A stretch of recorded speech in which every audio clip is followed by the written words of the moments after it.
सद्गुरुदेव भगवान की जय। श्री मौनी बाबा जी भगवान की जय। बाबा विश्वनाथ की जय। भगवान महाकाल की बड़ी ही रोचक और सुंदर कथाएं शुरू हैं और ख़ास तौर से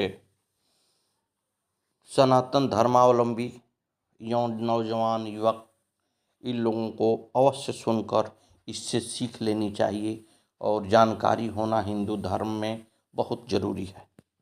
आइए इसको मन से श्रवण करें, ध्यान दें, दूसरे को भी बताएं। अरब के बादशाह हबीब का वजीर सुलेमान खुले दिल वाला और खुदा परस्त था। वह अपनी तनख्वाह का आधा हिस्सा गरीबों की मदद में खर्च कर देता था। बादशाह उसकी बुद्धिमानी के कायल थे। एक बार बादशाह को किसी बात पर शंका हुई और उसने वजीर का अपमान कर दिया। सुलेमान ने तत्काल पद छोड़ दिया और कहा, खुदा ने मुझे पद के प्रपंच से आज़ाद कर दिया, इसी में हमारी भलाई है। वह फकीरों की संगति में रहकर खुदा की इबादत और गरीबों की खिदमत में दिन व्यतीत करने लगा। बादशाह को कुछ समय में यह एहसास हुआ कि उसने एक ईमानदार एवं कर्तव्यपरायण वजीर का अपमान करके भारी भूल कर दी।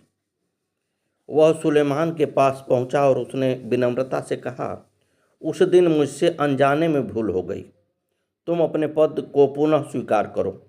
सुलेमान ने कहा, जहाँ पनाह, खुदा ने ही आपसे कटु शब्द कहलवाया ताकि मैं अपने समय का सही इस्तेमाल कर सकूं। अब मुझे दोबारा लौटने को न कहें। बादशाह ने कहा, सुलेमान, हमें एक बुद्धिमान मंत्री की आवश्यकता है ताकि न्यायपूर्ण शासन व्यवस्था चलाई जा सके। सुलेमान ने उत्तर दिया, आप मुझे बुद्धिमान भी बता रहे हैं और लौटने को भी कह रहे हैं। सच्चा बुद्धिमान खुदा की इबादत के सिवा किसी पद की पूजा क्यों करेगा? बादशाह हबीब सुलेमान की दृढ़ता देख हतप्रभ रह गए। आइए अब हम सभी कथा में प्रवेश करते हैं। दैव कार्योपयुक्तानां प्रत्यहं शौच निम्मते इतरेषां हि वस्त्राणां शौच कार्यमलागमे। देव कार्य में उपयोग किए जाने वाले वस्त्रों की शुद्धि प्रतिदिन आवश्यक है। मैले हो जाने पर अन्य वस्त्रों की शुद्धि करनी चाहिए। दूसरों के द्वारा धारण किए गए वस्त्रों का पूर्ण प्रयत्न से त्याग कर देना चाहिए। तत्पश्चात प्रातः काल की संध्योपासना में गायत्री मंत्र का जप कम से कम 1 माला अवश्य करें। उसके उपरांत सूर्य को अर्घ देना चाहिए। यदि संभव हो तो तीनों कालों में संध्या करना चाहिए, अन्यथा प्रातः अवश्य ही करें। दिन बीत जाने पर संध्या नहीं किया तो उसका शास्त्रीय रीति के अनुसार प्रायश्चित करना चाहिए। दिवो अतीते च गायत्री शतं नित्यं क्रमाजपेत। दिन में संध्या न करने का प्रायश्चित यह है कि उस दिन दैनिक जप की उपेक्षा 100 गायत्री का जप अवश्य करें। इसलिए ठीक समय पर संध्या करनी चाहिए, ऐसी शास्त्र की आज्ञा है। लक्ष्य 12 युक्तस्तु पूर्ण ब्राह्मण इरीततः गायत्र्यां लक्ष्यहीनं तु वेद कार्यो न योजयते। 12 लाख गायत्री का जप करने से पूर्ण ब्राह्मण हो जाता है। जिसने 1 लाख गायत्री का जप न किया हो उसे वेद कर्म में नहीं लगाना चाहिए। 70 वर्ष पर्यंत नियम से रहें। अपना स्वाध्याय नित्य करें। 11-12 बजे के अंदर भोजन करें। सायंकाल में भी शौच कर्म आदि करें। खडमुत्रिक द्विपुरीषकः, इसके अनुसार शौच में विलंब नहीं करना चाहिए। सभी को भोजन 8 बजे तक कर लेना चाहिए। रात 10 बजे तक सो जाना चाहिए। यह प्राचीन परंपरा है। इसका पालन करने से मनुष्य का अभ्युदय होता है और स्वास्थ्य भी ठीक रहता है। धर्म से अर्थ, अर्थ से भोग तथा भोग से वैराग्य उत्पन्न होता है। अपने परिश्रम से कमाए हुए धन के उपयोग से वैराग्य उत्पन्न होता है, किंतु बिना परिश्रम के कमाए हुए धन के भोग से राग मोह पैदा होता है। शास्त्र में धर्म 2 प्रकार के बताए गए हैं। प्रथम द्रव्य धर्म, दूसरा देह धर्म। यज्ञादि कर्म को द्रव्य धर्म, तीर्थ में दान स्नान आदि को दें। धर्म से धन की प्राप्ति होता है। सतयुग में तप की प्रधानता थी, किंतु कलयुग में द्रव्य धर्म की विशेषता है। कृतयुगं त्रेता द्वापरं पूजा मखय रुजोग जोग गति सोई से कलयुग नाम ते जपहि लोग।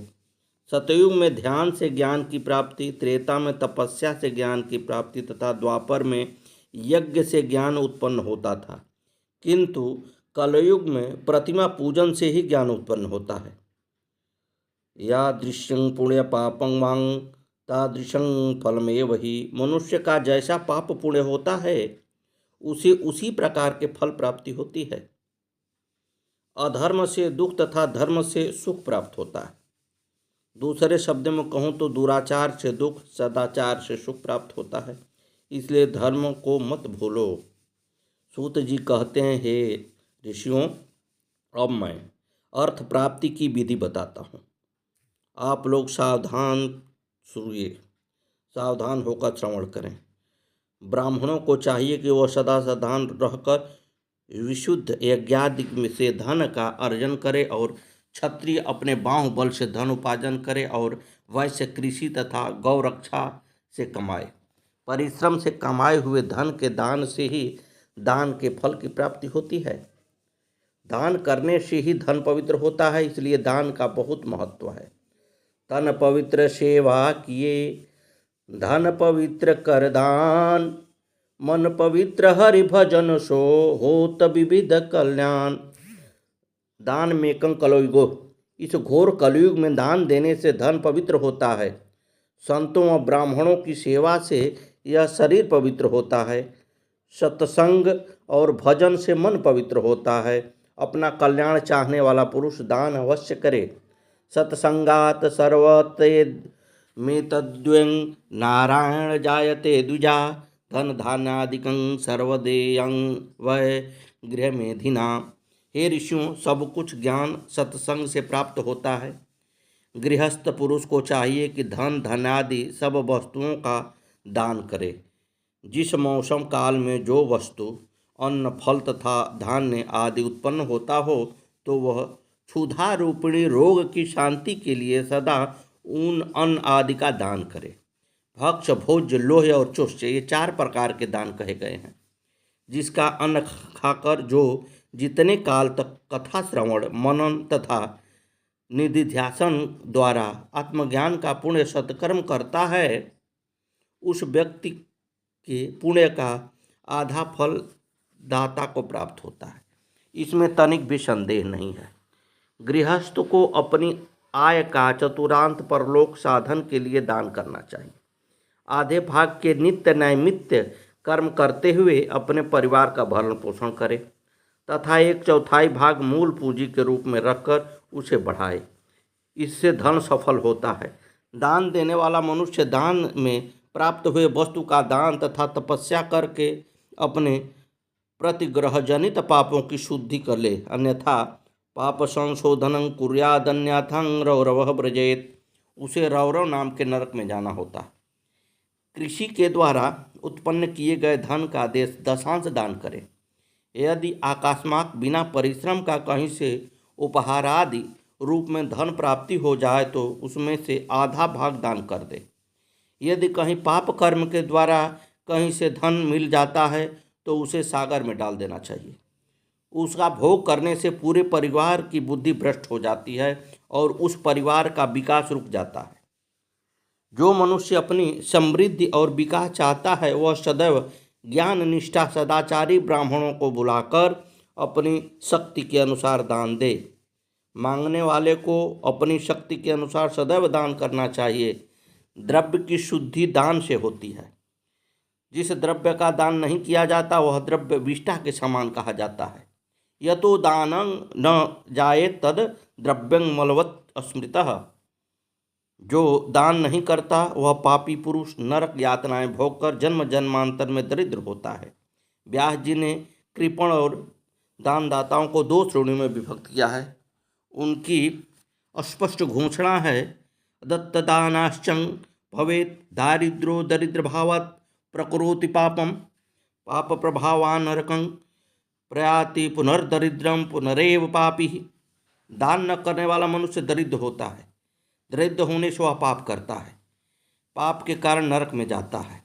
इस प्रकार वह बार बार दरिद्र और पापी होता रहता है। सत्यादानश्चं भवेत् नाढ्यो धनाढ्यभावाच्च करोतु पुण्यम् पुण्य प्रभावात् त्रिविधं प्रयाति पुनर्धनाढ्यं पुनरेव दाता। सतपात्र को दान देने वाला मनुष्य इस लोक में धनवान होता है। धनवान होने पर वह पुण्य करता है, पुण्य के प्रभाव से स्वर्ग में जाता है, वहाँ नाना प्रकार के दिव्य भोगों का उपभोग करके धनाढ्य के घर जन्म लेता है। इस प्रकार वह बार बार धनाढ्य व पुण्यात्मा होता रहता है। अतः प्रत्येक प्राणी को कुछ न कुछ थोड़ा बहुत यथाशक्ति दान अवश्य करना चाहिए। कलयुग में तो विशेषकर दान की प्रधानता दी गई है।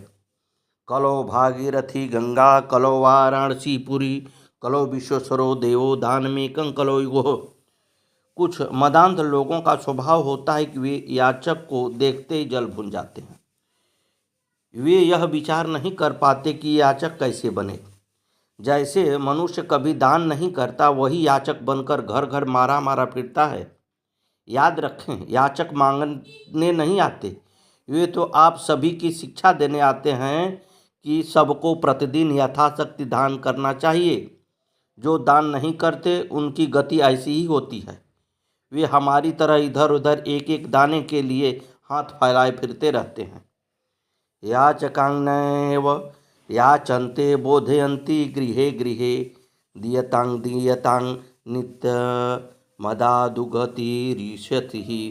अतः दान अवश्य करें। भगवान देता ही इसलिए है कि तुम दूसरों को दो, दीनहीन दुखियों को दो। देने से कभी धन घटता नहीं है।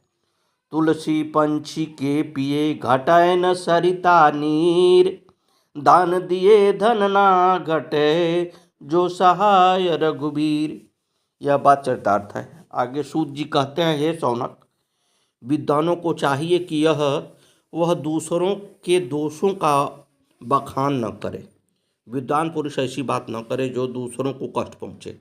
नित्य अग्निहोत्र का अनुष्ठान करे, क्षमता होने पर सायं प्रातः हवन करे, इससे इंद्र को प्रसन्नता होती है। वे यथा समय वर्षा करते हैं, जो सदा ब्रह्म यज्ञ के तत्पर रहते हैं, देवता की पूजा में लगे रहते हैं, नित्य अग्नि पूजा एवं गुरु पूजा में अनुरक्त होते हैं तथा ब्राह्मणों को संतुष्ट करते हैं, वे सभी स्वर्ग के अधिकारी होते हैं। अग्नियज्ञं देवयज्ञं ब्रह्मयज्ञं तथैव च गुरुपूजा ब्रह्मतृप्ति क्रमेण ब्रभूनः प्रभो। ऋषियों ने कहा, प्रभो, अग्नियज्ञ, देवयज्ञ, ब्रह्मयज्ञ, गुरुपूजा तथा बृहतृप्ति का हमारे समक्ष क्रमशः वर्णन कीजिए। सूत जी बोले, हे शौनक जी, गृहस्थ पुरुष अग्नि में प्रातः व सायं भोजन के समय पहला ग्रास जो अंश रूप रोटी चावल आदि द्रव्य की आहुति देता है, उसी को अग्नि यज्ञ कहते हैं। जो ब्रह्मचर्य आश्रम में है उसके लिए समिधा आधान की ही अग्नि यज्ञ है। जब तक ब्रह्मचर्य आश्रम में निवास करे तब तक ब्रह्मचारी को समिधा द्वारा अग्नि में हवन करना चाहिए, उसी को ब्रह्मचर्य यज्ञ कहते हैं। हे ब्राह्मणों, सायंकाल में जो आहुति दी जाती है उसमें संपत्ति की बढ़ोतरी होती है। प्रातः काल में दी जाने वाली आहुति सूर्य आहुति कही जाती है, इससे आयु में वृद्धि होती है। दिन में अग्नि के सूर्य में प्रवेश के कारण उसे अग्नि यज्ञ कहते हैं। संपूर्ण देवताओं के उद्देश्यों से जो अग्नि के में हवन किया जाता है उसे देवयज्ञं हितं विद्यात् कहते हैं। देवताओं की निरंतर तृप्ति हेतु ब्राह्मणों को ब्रह्मयज्ञ करना चाहिए। ब्राह्मणों के विद्या धन की ही ब्रह्मयज्ञ है। हे ब्राह्मणों, अब जिस प्रकार बिना अग्नि के भी वेद यज्ञ होता, देव यज्ञ होता, उसे सुनिए। आदि सृष्टो महादेवं सर्वयज्ञ करुणाकरः सर्वलोपोकरार्थं वारान कल्पितवान प्रभो। सृष्टि के आरंभ में सर्वज्ञ दयालु और सर्वसमर्थ महादेव जी ने समस्त लोगों के उपकार के लिए बारों की कल्पना की। वे भगवान शिव संसार रूपी रोगों को दूर करने के लिए वैद्य हैं। उन संसार के वैद्य ईश्वर ने संपूर्ण औषधियों के औषधि स्वरूप आरोग्य देने वाले रविवार आदिवार का निर्माण किया। उसके उपरांत संपत्ति कारक अपनी माया का वार सोमवार बनाया। इसके बाद कुमार कार्तिकेय का जन्म होने के कारण अकल्याणनाशक भौम मंगलवार का निर्माण किया। आलस्य तथा पाप के नाश के लिए जो वार निर्माण किया उसको रक्षा करने वाले परमात्मा विष्णु का दिन कहते हैं, उसे सौम्य या बुधवार का दिन कहते हैं। पुष्टार्थ चैव रक्षार्थवारं कल्पितवान प्रभु। पुष्टि तथा रक्षा के लिए जिस दिन का निर्माण किया गया, जो आयुष्मान अर्थात आयु देने वाला है, उस बृहस्पतिवार का निर्माण किया। फिर बल वीर विद्यावर्धक शुक्रवार, तदंतर सारे संसार के आयु लाभ के लिए भगवान ने पुनः शनिवार की रचना की। फिर पुण्य पाप की कल्पना की। भगवान शिव ने उपयुक्त 7 वारों का स्वामी विभिन्न देवताओं को निश्चित किया। वे सब के सब ग्रह नक्षत्रों के ज्योतिर्मय मंडल में प्रतिष्ठित हैं। शिव के वार अथवा दिन में के स्वामी सूर्य हैं। शक्ति संबंधी वार के स्वामी यानी सोम के चंद्रमा हैं। कुमार संबंधी दिन के अधिपति मंगल हैं। विष्णुवार के स्वामी बुध हैं। ब्रह्मा जी के वार के अधिपति बृहस्पति हैं। इंद्र के वार के स्वामी शुक्र और यमवार के स्वामी शनैश्चर हैं। अपने अपने वार में की हुई उन देवताओं की पूजा उनके अपने अपने फल को देने वाली होती है। भोग प्रदं मृत्युहरं लोकानां च प्रकल्पितम। सभी प्रकार अपने स्वरूप के अनुरूप सुख दुख के सूचक हैं। सूर्य आरोग्य हैं, चंद्रमा संपत्ति के दाता हैं, मंगल व्याधियों के निवारण करने वाले हैं, बुध पुष्टि देते हैं, गुरु बृहस्पति आयु की वृद्धि करते हैं, शुक्र भोग एवं ऐश्वर्य आदि देते हैं और शनिश्चर मृत्यु का निवारण करते हैं। प्रेम से बोलिए सद्गुरु मौनी बा भगवान की जय। आगे की कथा कल। जय जय श्री सीताराम।